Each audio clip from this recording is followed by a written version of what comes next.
तो मैं फटाफट से स्क्रीन शेयर कर रहा हूँ, कहानी सुनो।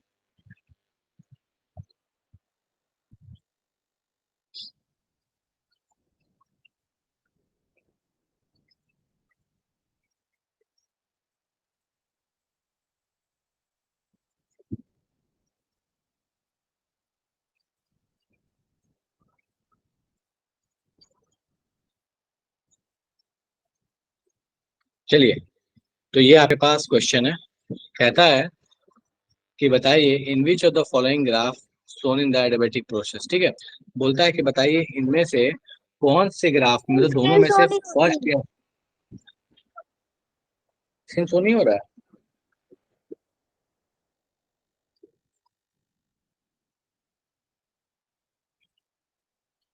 चलो ठीक है, मैं दोबारा से करता हूँ।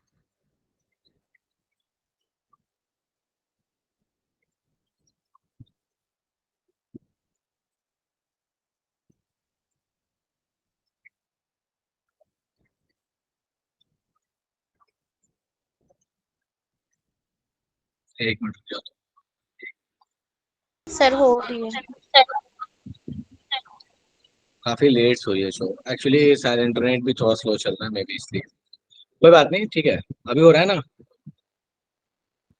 करो। बोलता है बताइए इनमें से यस सर। ग्राफ, पहली ग्राफ में फर्स्ट और सेकंड में आपको बताना है कौन सा एडियाबेटिक है, सेकंड वाले में बताना है कौन सा एडियाबेटिक है। ठीक है, बताओ फटाफट से।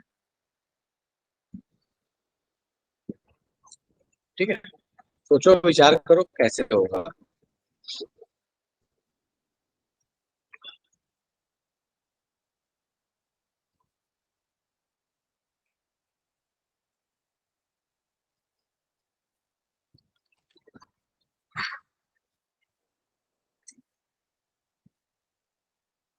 आपको एडियाबेटिक प्रोसेस बताना है, एडियाबेटिक प्रोसेस कौन सा।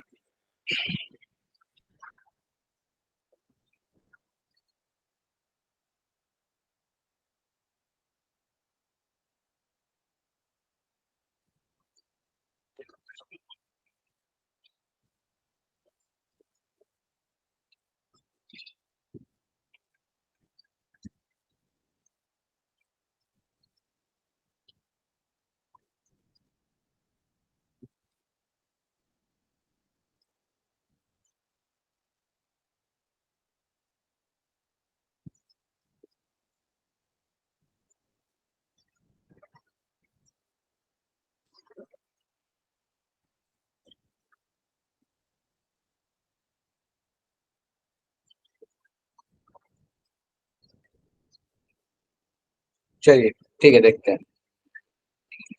देखो एडियाबेटिक की कहानी क्या थी। एडियाबेटिक की कहानी ऐसी थी कि पीवी का पावर गामा जो था, ठीक है, स्क्रीन नहीं दिख रहा है, अभी भी नहीं दिख रहा है क्या स्क्रीन। दिख रहा है दिख रहा है सर, दिख रहा सर, शो हो रही है। रोहित एक बार ना फिर से लॉग आउट करके लॉग इन करो, ठीक है।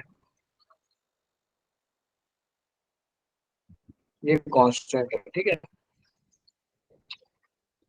अब देखो होता क्या है कि आइसोथर्मल में होता है पीवी का पावर वन कांस्टेंट, मतलब पीवी कांस्टेंट, ठीक है। अब तुम देखोगे तो यहाँ पे पता लगेगा दो तीन तरीके से सॉल्व करने, या तो स्लोप निकाल के सॉल्व करो या तो वैल्यू चेक कर लो। देखो वैल्यू चेक करना सिखाता हूँ, फिर स्लोप ही बता दूंगा, ठीक है। मान लेते हैं कि मैं इस पॉइंट पे लाइन ड्रॉ कर लेता हूँ जहाँ पे दोनों के लिए वॉल्यूम सेम है। अब दोनों के लिए अगर वॉल्यूम सेम है तो हमको पता है कि एडियाबेटिक की कहानी क्या है कि pressure is inversely proportional to volume का और गामा, और आइसोथर्मल का है pressure inversely proportional to gamma V, sorry. अब यहाँ पे हमको दिख रहा है कि अगर मान लो ये गामा की वैल्यू एक से ज्यादा है, मान लो एक एग्जांपल के टू ले लेते हैं, होती नहीं है पर एक से ज्यादा है तो एग्जांपल के टू ले लेते हैं, ठीक है। तो हमें दिख रहा है कि अगर ये डबल हुआ तो two to the power two ये फोर हुआ, मतलब प्रेशर चार गुने से कम होगा। अगर मैं इसको डबल करूंगा तो प्रेशर चार गुने से कम होगा, ठीक है। ऐसे सोच सकते हो, ठीक है। अब यहाँ पे सोचो कि यहाँ पे जो वॉल्यूम था और जो यहाँ पे वॉल्यूम है, देखो ध्यान दो, यहाँ का वॉल्यूम और यहाँ का वॉल्यूम, सो यहाँ से यहाँ जब आए हैं तो हमें दिख रहा है कि वॉल्यूम जो है वो इंक्रीज हो रहा है। मतलब अगर मान लो कि ये अपने पास था, ये अगर डबल करते तो ये अपने पास क्या होता, हाफ होता। लेकिन अगर इसको हम डबल करेंगे तो ये हाफ नहीं होगा, हाफ से ज्यादा बड़ी वैल्यू आएगी, मतलब 1/2 टू द पावर गामा की वैल्यू आएगी। मान लो एक तरीके से अगर गामा की वैल्यू 2 होती तो 4 आता। इसका मतलब ये हुआ कि ज्यादा प्रेशर ड्रॉप हमें देखने को मिलेगा आइडियाबैटिक में इन कंपैरिजन टू आइसोथर्मल। एक तरीका है सॉल्व करने का ये, ठीक है। तो ज्यादा प्रेशर ड्रॉप की हमें आइडियाबैटिक मिलेगा आइसोथर्मल से, तो ये बड़े प्यार से हम बता सकते हैं कि जो नीचे वाला होगा ये आइडियाबैटिक होगा, ऊपर वाला आइसोथर्मल होगा। दूसरा तरीका, इसको डिफरेंशिएट कर लो, स्लोप मिल जाएगा। चलो, तो अपन इसको डिफरेंशिएट करते हैं विथ रिस्पेक्ट टू v, इस इक्वेशन को। तो v के रिस्पेक्ट में डिफरेंशिएट करते हैं, तो पहले मान लो p को कांस्टेंट माना, तो p को कांस्टेंट माना तो p बाहर, gamma v to the power gamma -1, ठीक है, प्लस। अब मान लें p को डिफरेंशिएट करना है, तो v to the power gamma dp by dv equals to 0। तो यहाँ से अगर आप नोटिस कीजिएगा ना, तो ये dp बाई dv, तो ये वाली जो चीज है, मैं इस पूरे को उठा के राइट साइड दे दूंगा, ठीक है। तो ये बेसिकली आ जाएगा minus gamma P by V. इसको सॉल्व करके देखना, यही आएगा minus gamma P by V, ठीक है। तो बेसिकली हमें दिख रहा है ना कि अगर आइडियाबैटिक होता है तो उसका स्लोप जो होता है वो minus gamma P by V होता है, और अगर आइसोथर्मल होता है तो याद करो वहां पे डीपी बाई डीवी जो होता था वो simply minus P by V होता था। तो इसका मतलब कि जो स्लोप है इसमें वो गामा टाइम्स ज्यादा है इन मैग्नीट्यूड।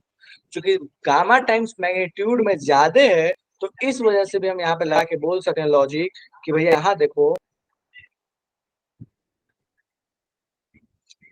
ये ऐसे जा रहा होगा और ये कॉम्पेटिवली इस पॉइंट पे थोड़ा ऐसे जा रहा होगा, तो मैग्नीट्यूड वाइज दिख रहा है कि नीचे वाला केस थोड़ा सा ज्यादा मिल रहा है। तो यहाँ से भी हम बोल सकते हैं कि भैया नीचे वाला केस जो होगा वो अपने पास रहा होगा एडियाबैटिक का, ऊपर वाला आइसोथर्मल का।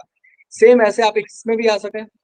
तो इसमें देखो इस केस में ये ऐसे जा रहा होगा, तो इस वाले केस में उतना ऊपर जाने वाला नहीं है। तो हम यहाँ से बोल सकते हैं कि भैया यहाँ पे जो कॉम्प्रेशन है, इस कॉम्प्रेशन में ऊपर वाला रहा होगा आइडियाबैटिक, नीचे वाला रहा होगा आइसोथर्मल। तो ये आपके पास कहानी है। नहीं अगर ऐसे समझ में आए तो रट्टा मार के याद रखो, एक्सपेंशन में नीचे वाला आइडियाबैटिक, कॉम्प्रेशन में ऊपर वाला। बाकी अभी वॉल्यूम से कंपेयर करके भी सिखाया क्या, कैसे चेक कर सकते हैं, हो जाएगा क्या ये? कोई ऐसा इसको दिक्कत लगे तो फटाक से बोलो।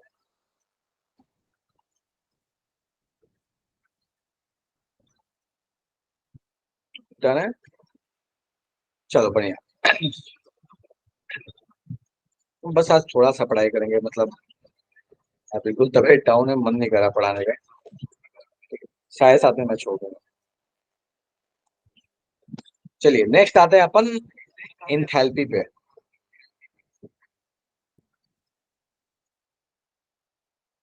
इंथैल्पी क्या है, चलो देखो इंथैल्पी का मतलब क्या है, पहले तो इसको डिनोट करते हैं एच से, और इसका मतलब क्या है। इंथैल्पी का मतलब होता है energy content with pressure volume energy. मतलब वो एनर्जी कंटेंट जिसमें प्रेशर वॉल्यूम एनर्जी भी इंक्लूडेड हो, उसको हम बोलते हैं इंथैल्पी, ठीक है। और थोड़ी देर आकाश अभी थोड़ा इतना भी खराब नहीं है, ठीक है। तो एंथैल्पी का मतलब होता है कि वो एनर्जी जिसमें सारा का सारा एनर्जी और साथ में प्रेशर वॉल्यूम एनर्जी भी है, इस चीज को कहते हैं एंथैल्पी। तो मोटे तौर पर अगर हम बात करें तो एच को डिफाइन किया गया है internal energy plus PV. PV is pressure volume energy, ठीक है। अब हमें पता है कि एब्सोल्यूट वैल्यू तो हम यू का निकाल नहीं सके थे, तो एच का कहाँ से निकालेंगे, पॉसिबल ही नहीं है। दूसरी चीज है कि भैया एट, अब इसको तो कहानी जो मेन आता है एट कांस्टेंट प्रेशर की कहानी इसमें सबसे अधिक डिस्कस की जाती है। फॉर एट कांस्टेंट प्रेशर, अब होता है कांस्टेंट प्रेशर पे क्या रहने वाला, देखो कांस्टेंट प्रेशर पे अगर हम देखें तो इसको डिफरेंशिएट करें तो ये हो जाता है D H equals to D U plus P D V, P बाहर में आ जाएगा। अब अगर आप गौर से देखिएगा ना, तो आप फर्स्ट लॉ से इसको कंपेयर कीजिए। फर्स्ट लॉ क्या हुआ करता था, डेल्टा यू इक्वल्स टू, या ऐसे लिख देते हैं, U equals to D Q plus D W. तो अगर आप यहाँ से कंपैरिजन कीजिएगा तो आपको पता चलेगा this is minus D W. Work done होता क्या है माइनस पी डीवी, तो this is minus D W. This is D you. तो ये बेसिकली देखो इस वाले डी डब्ल्यू को उठा के इधर पटक दिया जाए तो माइनस डी डब्ल्यू हो गया, ये डी यू की जगह डी यू हो गया। तो बेसिकली डी एच बराबर क्या हो जाएगा, डी क्यू हो जाएगा। मतलब कहते हैं कि एट कांस्टेंट प्रेशर, अगर प्रेशर कांस्टेंट है तो चेंज इन एंथैल्पी कुछ और नहीं है, basically this is heat of reaction. ठीक है, तो इसीलिए इसको एक और भी चीज बोलते हैं, that is the heat at constant pressure.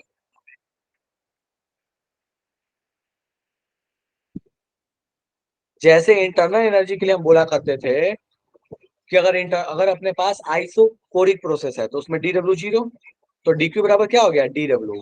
तो इस समय बोलते हैं कि हीट एट कांस्टेंट वॉल्यूम। तो internal energy is heat at constant volume, enthalpy is heat at constant pressure.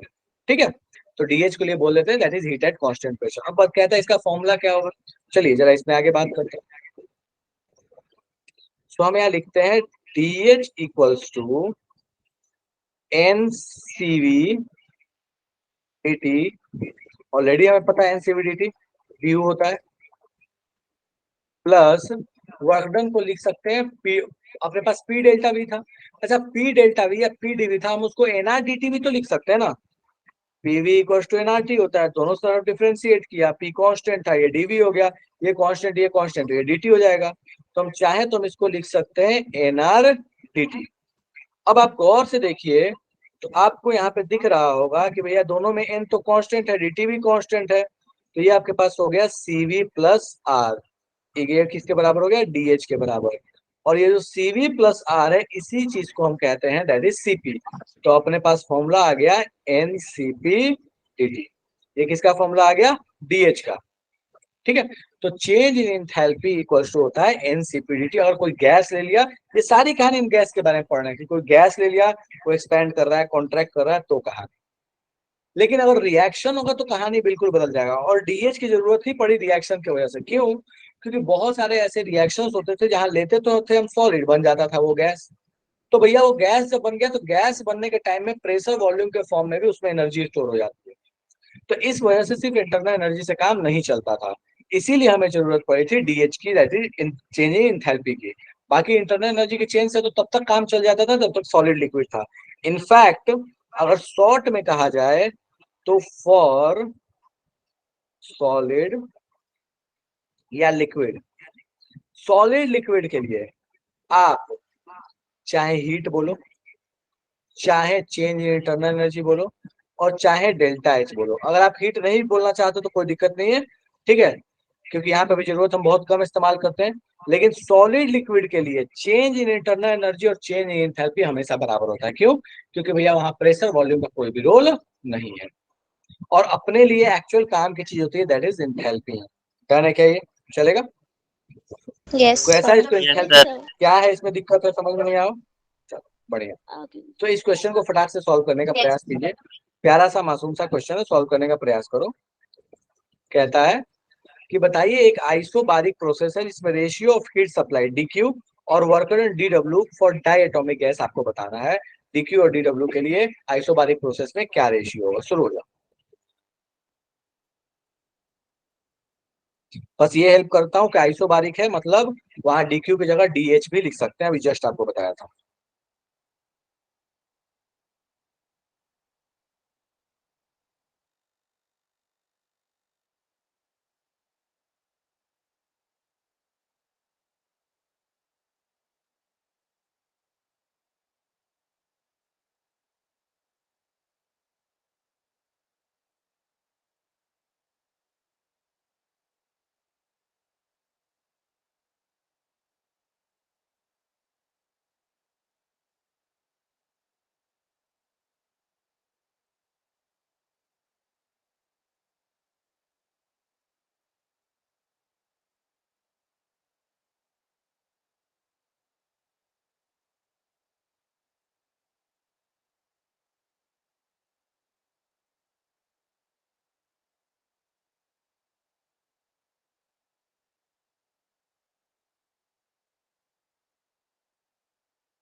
Okay Hariom, very good, बहुत बढ़िया।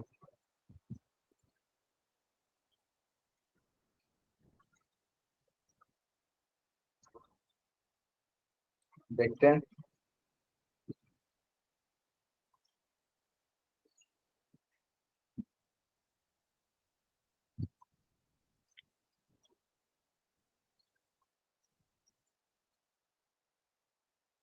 ऐसा क्यों लग रहा है, सब गड़बड़ गड़बड़ कर रहा है कुछ तो। DQ DW दिया है, ध्यान देना। ऐसा लग रहा है कुछ तो एरर किए हो तुम लोग। एक आंसर बस सही दिख रहा है, लकी का। जोया बढ़िया।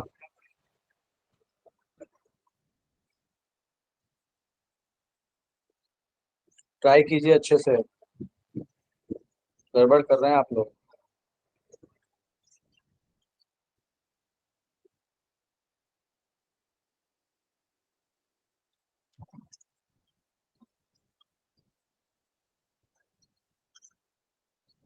चलिए, तो कहता है कि DQ और DW का रेशियो चाहिए एट कांस्टेंट प्रेशर।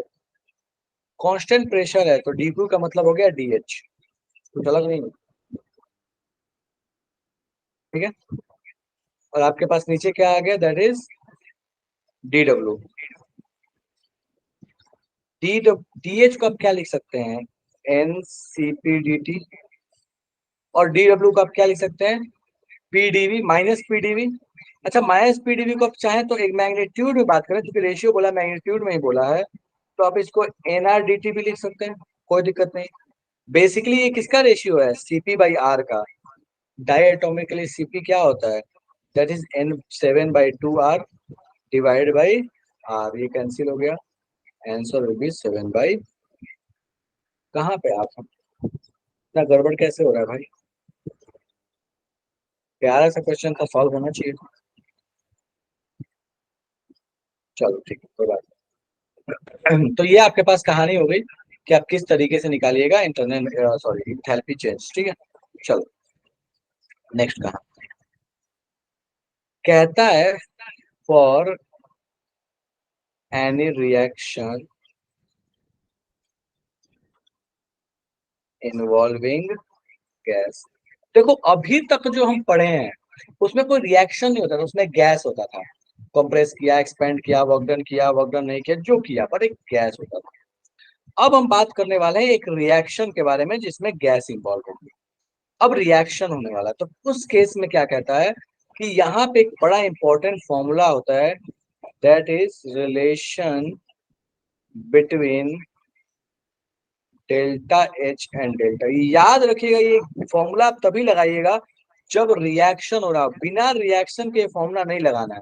ये रिएक्शन होगा तभी जाके आप ये फॉर्मूला लगाइएगा। क्या कहता है, तो कहता है कि अगर आपके पास कोई रिएक्शन हो रहा है तो उस केस में, सॉरी,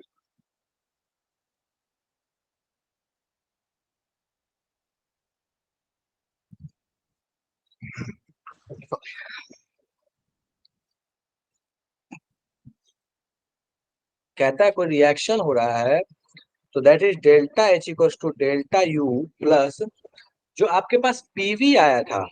अब देखो यहाँ पे मैं एक चीज लिखता हूँ, मान लो रिएक्शन होता होगा जहां A moles of gas A ये कन्वर्ट हो रहे हैं B moles of gas B में। हो सकता है सॉलिड लिक्विड भी हो, तो सॉलिड लिक्विड के लिए हम मोल्स गैस का काउंट नहीं करेंगे, ठीक है, वो अपने किसी काम का नहीं है। तो हमें यहाँ पे दिख रहा है कि भैया इनिशियल और फाइनल कंडीशन में मोल्स सेम नहीं है, यहाँ A और यहाँ B है।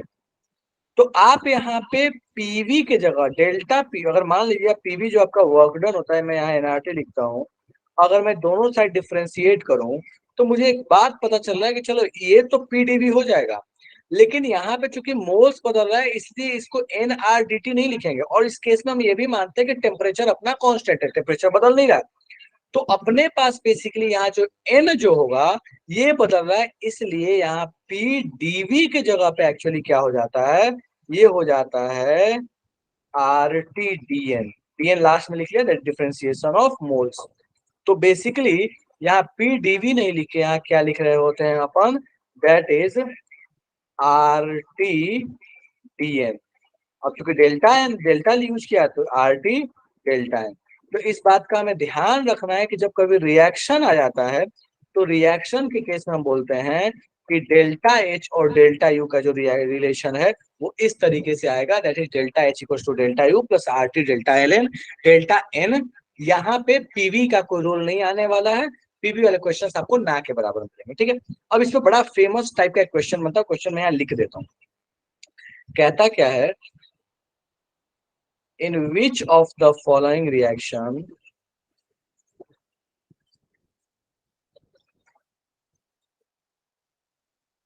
Delta H is equals to delta U। बोलता है कौन कौन से ऐसे रिएक्शंस हैं जिसमें डेल्टा H डेल्टा U के बराबर आएगा।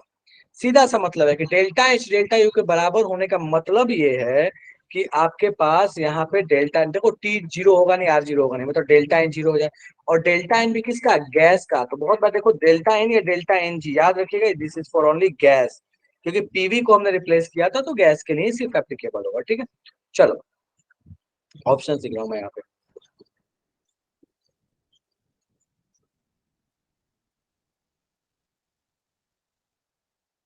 पहला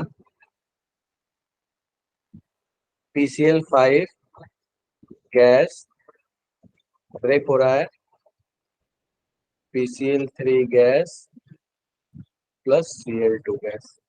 second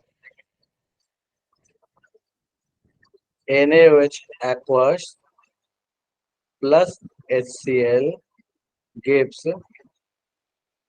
aqueous NaCl aqueous plus H2O liquid। Third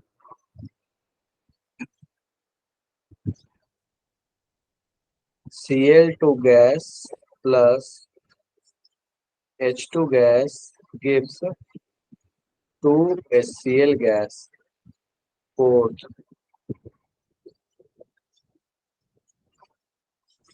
CH4 gas plus O2 gas gives CO2 gas,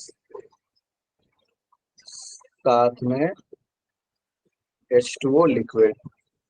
balance करने के लिए अपन इसको लगा लेते हैं यहाँ पे 2 और यहाँ पे भी 2। बोलता है बताइए किसमें किसमें डेल्टा H और डेल्टा U बराबर होगा। फटाफट से, मल्टीपल करेक्ट हो सकता है, एक से अधिक सही हो सकता है। डेल्टा H और डेल्टा U बराबर,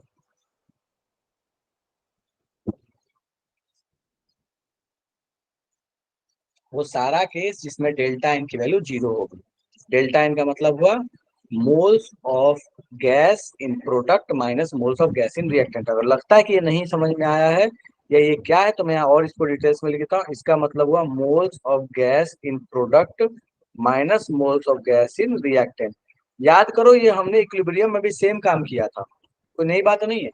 चलो ये तो ना होगा, एक मोल ये, एक मोल ये, एक मोल ये, तो डेल्टा एन कितना आ जाएगा, तो 2 - 1। तो यहाँ चूंकि डेल्टा एन में बगल में लिखते जा रहा हूँ तो यहाँ डेल्टा एन की वैल्यू क्या आ जाएगी, 1।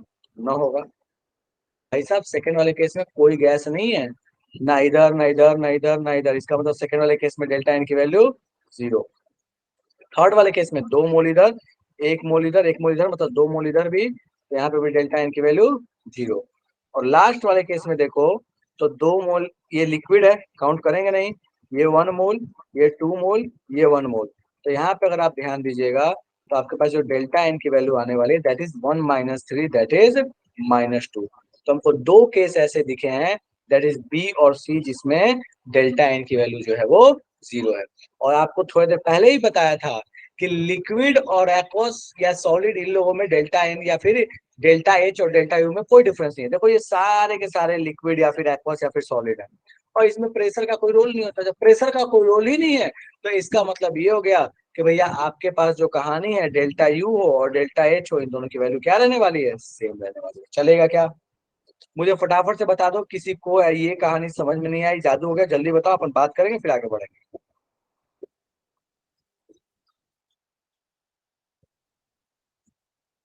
हो जाएगा, बहुत Yes, बढ़िया। sir.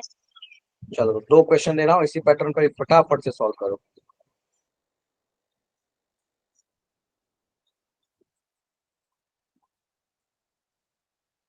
कीजिए, सॉल्व इसको कीजिए। बोलता है कि बताइए डेल्टा यू और डेल्टा एच कौन से वाले रिएक्शन में बराबर है। सेम वही पैटर्न अभी जो जस्ट आपको दिया था।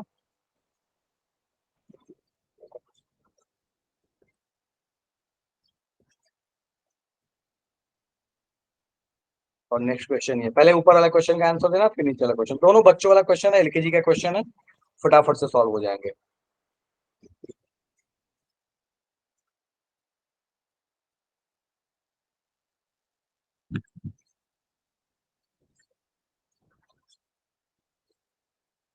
चलो, तो ऊपर वाले क्वेश्चन पे फटाक से बात करते हैं, काफी जनता बोल चुकी है। तो डेल्टा यू डेल्टा एच बराबर, मतलब डेल्टा एन जी आपका जीरो होना चाहिए। इसमें दिख रहा नहीं होगा, इसमें दिख रहा है, अभी जस्ट वही रिएक्शन दिया था। H2 I2 वाली कहानी मैंने बस HCl दे दिया था। SO2 इसमें भी देखा जाए तो 2 माइनस यहाँ पे 3 हो जाएगा, तो दैट विल बी -1। यहाँ पे 0, यहाँ पे देखा जाए तो +1, और यहाँ पे अगर आपके पास देखा जाए तो दैट विल बी -3/2। ठीक है, तो हमें दिख रहा है option number B is the correct choice. चलो नेक्स्ट क्वेश्चन करो फटाफट से इस क्वेश्चन को। बोलता है बताइए कौन से, बोलता है इस केस में डेल्टा एच का इक्वेशन क्या बन के आएगा। जस्ट ये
हो गया सॉल्व। चलो ठीक है, यस सर, वो यहाँ पे आपको दिख रहा है ये 2 है, ये 3 है, ये 1 है, दैट विल बी -2। ठीक है, चलो नेक्स्ट क्वेश्चन। इस क्वेश्चन को मुझे देख के बताओ सॉल्व हो जाएगा कि नहीं होगा, बस मुझे देख के बताओ। नहीं, एक सेकंड रुक जाओ, ये नहीं, जस्ट दूसरा क्वेश्चन। हाँ, ये क्वेश्चन मुझे देख के बताओ ये सॉल्व हो जाएगा कि नहीं।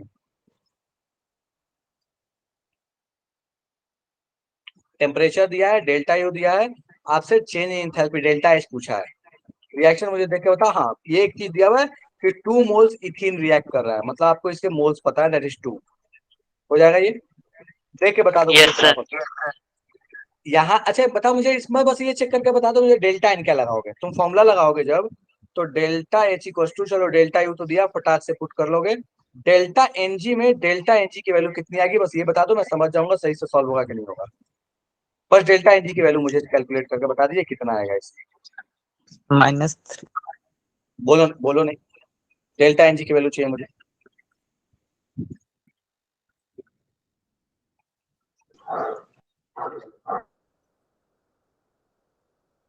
ना, फिर से देखो एक बार अच्छे से।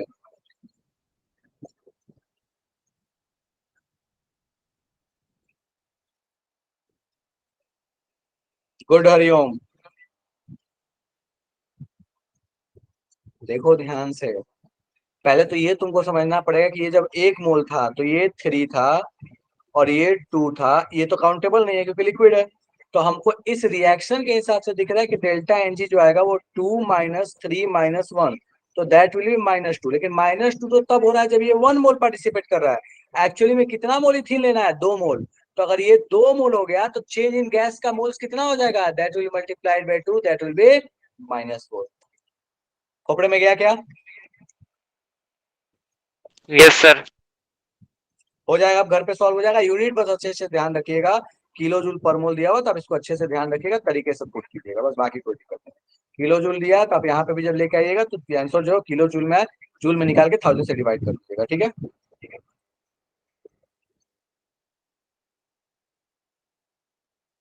हो जाएगा ये? Yes. चलो ठीक है, बढ़िया। ठीक है, तो फिलहाल की सभा अपन यहीं पे रोकते हैं, ठीक है? अगले क्लास में फिर आगे कहानी कंटिन्यू करेंगे अभी थोड़ी सी, ठीक है? Sir note okay sir. हाँ, नोट्स में दोनों भेज दूंगा थोड़ी देर में, ठीक है? मैं दोनों ही नोट्स भेज दूंगा, ठीक है? रात को आपके ग्रुप में दोनों ही नोट्स आ जाएंगे, ठीक है? आप निश्चिंत रहिए, कल वाला भी, मतलब पिछले क्लास वाला भी और आज वाला भी, ठीक है? Okay sir. चलो, बाय। Bye sir.